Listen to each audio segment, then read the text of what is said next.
నమస్తే, welcome to our channel. నేను సౌజన్య. చంద్రబాబు గారు ఎన్డీఏ కూటమికి సంబంధించి సమావేశంలో పాల్గొనేందుకు ఢిల్లీ వెళ్ళిన సంగతి అందరికీ తెలిసిందే. కానీ ఢిల్లీ విమానాశ్రయంలో పక్క రాష్ట్ర ముఖ్యమంత్రి ఆయన కలిసి విష్ చేశారు, పుష్పగుచ్చం ఇచ్చారు. ఇదే విషయాన్ని ఎక్స్ వేదిక కూడా ట్వీట్ కూడా చేశారు అన్నట్టుగా మనకు తెలుస్తూ ఉంది. సో అలాగే కాకుండా ఇంకో పక్క రాష్ట్ర ముఖ్యమంత్రి కూడా చంద్రబాబు గారు విన్ అవ్వగానే అటు చంద్రబాబు గారికి అలాగే పవన్ కళ్యాణ్ గారికి ఇద్దరికీ కూడా విష్ చేయడం జరిగింది ఎక్స్ వేదికగా. మరి అంశానికి సంబంధించి వారి విశ్లేషణని, అభిప్రాయాన్ని మనతో పంచుకోవడానికి ఈరోజు మనతో పాటు ఉన్నారు తెలుగుదేశం పార్టీ స్పోక్స్ పర్సన్ సూర్యదేవర్లత గారు ఉన్నారు. వారితో మాట్లాడదాం. నమస్తే అండి. నమస్తే. సో చంద్రబాబు గారు విన్ అయినప్పటి నుంచి కూడా ఎక్కడ చూసినా ఆయన్ని విష్ చేస్తూ శుభాకాంక్షలు తెలుపుతూనే మనకి ట్వీట్లు, మెసేజ్లు కనిపిస్తూ ఉన్నాయి. బట్ కొంతమంది అయితే డైరెక్ట్గా కలుస్తూ ఉన్నారు. ఇండియా కూటమిలో సమావేశానికి పాల్గొనేందుకు వెళ్తున్నటువంటి ఒక పక్క రాష్ట్ర ముఖ్యమంత్రి చంద్రబాబు గారిని ఢిల్లీ విమానాశ్రయంలో కలిశారు అన్నట్టుగా తెలుస్తుంది ఎవరైనా. అంతేకాకుండా తెలంగాణ ముఖ్యమంత్రి రేవంత్ రెడ్డి కూడా విష్ చేయడం జరిగింది, ఎక్స్ వేదికగా శుభాకాంక్షలు తెలియజేయడం కూడా జరిగింది. సో దీని గురించి మీ అభిప్రాయం ఏంటి? పక్క రాష్ట్రమైన తమిళనాడు ఇప్పుడు ముఖ్యమంత్రిగా ఉన్న స్టాలిన్ గారు కానివ్వండి, ఎప్పుడూ కూడా స్టాలిన్ గారే కానివ్వండి, అలా ఫాదర్ అయిన కరుణానిధి గారు కూడా టీడీపీతో ఎప్పుడూ సత్సంబంధాలు ఉండేవి. ఎన్టీఆర్ గారి టైం నుంచి కూడా తీసుకున్న, టీడీపీ ఫ్రమ్ ద బిగినింగ్ నుంచి తీసుకున్న వరకు ఆ సత్సంబంధాలు ఉండేది. ఇంకోటి వాళ్ళు తెలుగు వాళ్ళు కూడా అవటం, కరుణానిధి గారు వాళ్ళు తెలుగు వాళ్ళు అవటం, నెల్లూరు ఆ ప్రాంతానికి సంబంధించిన వాళ్ళ పూర్వీకులు ఎప్పుడో వెళ్ళి కూడా అటు సెటిల్ అవటం కూడా జరిగింది. ఓకే, అప్పుడు ఉమ్మడి రాష్ట్రంగా ఉన్నప్పుడు, ఎప్పుడు చెన్నైతో కలిసి ఉన్నప్పుడు ఎప్పుడో పూర్వం వెళ్ళిపోయారు, వాళ్ళు సెటిల్ అయ్యారు అక్కడ. సో కరుణానిధి గారికి కూడా తెలుగు భాష మీద ఉన్న పట్టే కానివ్వండి, ఆయనకి మంచిగా తెలుగు మాట్లాడటం కానివ్వండి, వాళ్ళ కుటుంబంలో కూడా తెలుగు కొంచెం మాట్లాడటం కానివ్వండి, అవన్నీ ఉంటాయి. సో ఎప్పుడూ కూడా వాళ్ళకి నారా చంద్రబాబు నాయుడు ఒక ప్రత్యేకమైన అభిమానం కూడా ఉంది. సో అనుకోకుండా కూడా ఇద్దరు కూడా ఢిల్లీ ఎయిర్పోర్ట్లో కలవటం అనేది జరిగింది. స్టాలిన్ గారేమో ఇండియా కూటమి మీటింగ్కి వెళ్ళటమే కానివ్వండి, మనం నారా చంద్రబాబు నాయుడు గారు ఎన్డీఏ నిన్న మీటింగ్కి వెళ్ళటం జరిగింది కదా. సో ఆ టైంలో అక్కడ ఎయిర్పోర్ట్లో ఇద్దరు కలవటం, ఆయన పుష్పగుచ్చం ఇచ్చి కంగ్రాట్స్ చెప్పటం స్టాలిన్ గారు కానివ్వండి.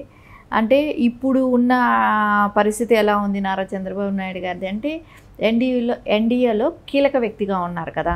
సో అది వాళ్ళకి అందరికీ కూడా ఆయన్ని ప్రైజ్ చేయటమే కానివ్వండి, మీరు సరైన నిర్ణయాలు తీసుకోండి అనే కానివ్వండి, ఇలాంటివన్నీ కూడా డిస్కస్ అయ్యే ఉంటుంది.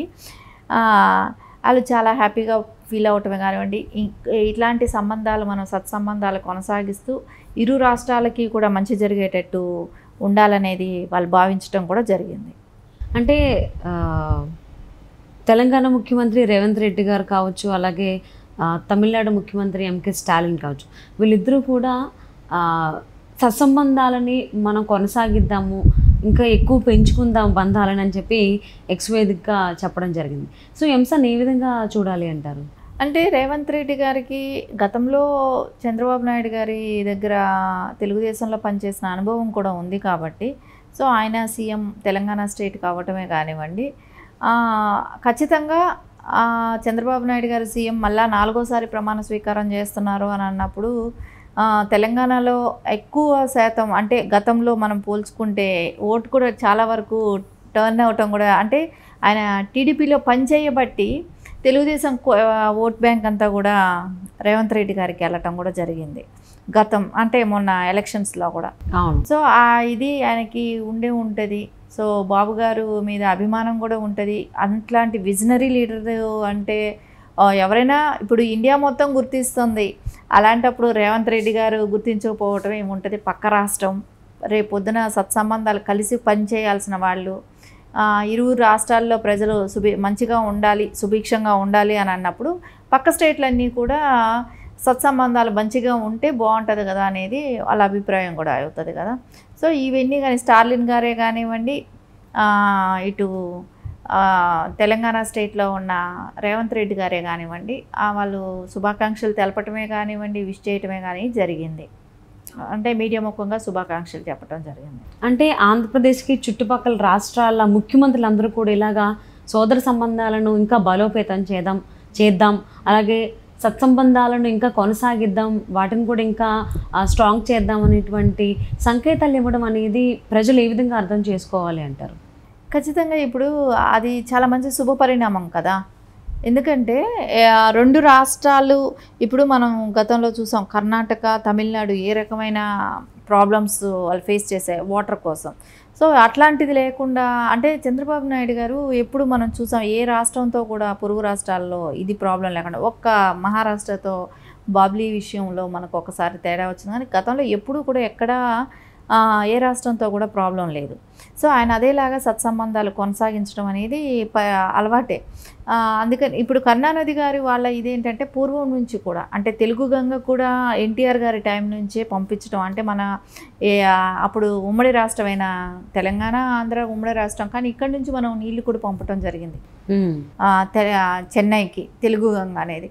వాళ్ళకి ఆ కృతజ్ఞత ఇప్పటికీ కూడా ఉంది. సో తెలుగుదేశం గవర్నమెంట్లోనే మనకు వాటర్ వచ్చింది.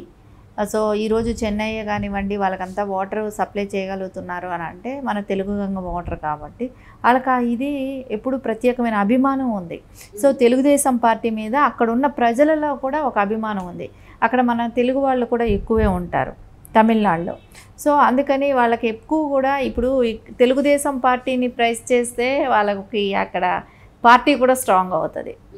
సో ఖచ్చితంగా ఆ విధంగా కూడా వాళ్ళు ముందుకెళ్ళడానికే ట్రై చేస్తారు కదా. వాళ్ళ పార్టీ స్ట్రాంగ్గా చూసుకుంటారు, మంచి నాయకుడి దగ్గర మంచి నాయకుడితో సత్సంబంధాలు ఉంటే వాళ్ళకి వచ్చేది ఇంకా మంచి పేరే ఉంటుంది.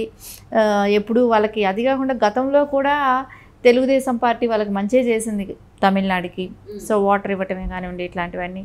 సో అందుమూలన వాళ్ళకి ఆ కృతజ్ఞత ఉంటుంది కాబట్టి ఖచ్చితంగా ఇంకా ఫ్యామిలీ పరంగా కూడా సత్సంబంధాలు ఉన్నాయి కూడా కాబట్టి ఖచ్చితంగా వాళ్ళు చంద్రబాబు నాయుడు గారు మళ్ళీ ఇప్పుడు 4వసారి సీఎం అవటం అనేది స్టాలిన్ కుటుంబం మొత్తానికి కూడా అంటే కరుణానిధి గారి కుటుంబానికి మొత్తానికి కూడా ఒక సంతోషకరమైన విషయంగానే ఉంటుంది.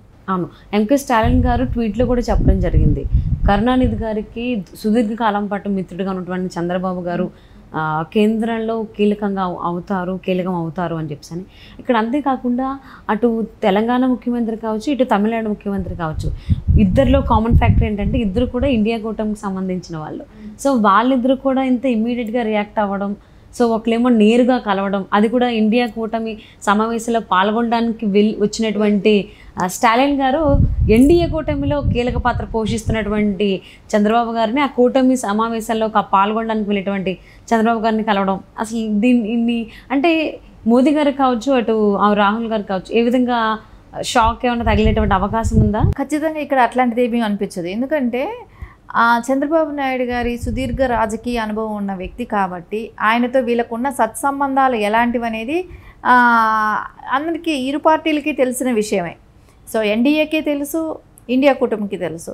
సో కాబట్టి వీళ్ళకి ఎలాంటి రిలేషన్షిప్ ఉంది చంద్రబాబు నాయుడు గారితో అనేది వాళ్ళకందరికీ తెలుసు కాబట్టి ఎక్కడా కూడా ఎవరు మిస్టేక్ అనుకునే అవకాశాలు కూడా లేవు.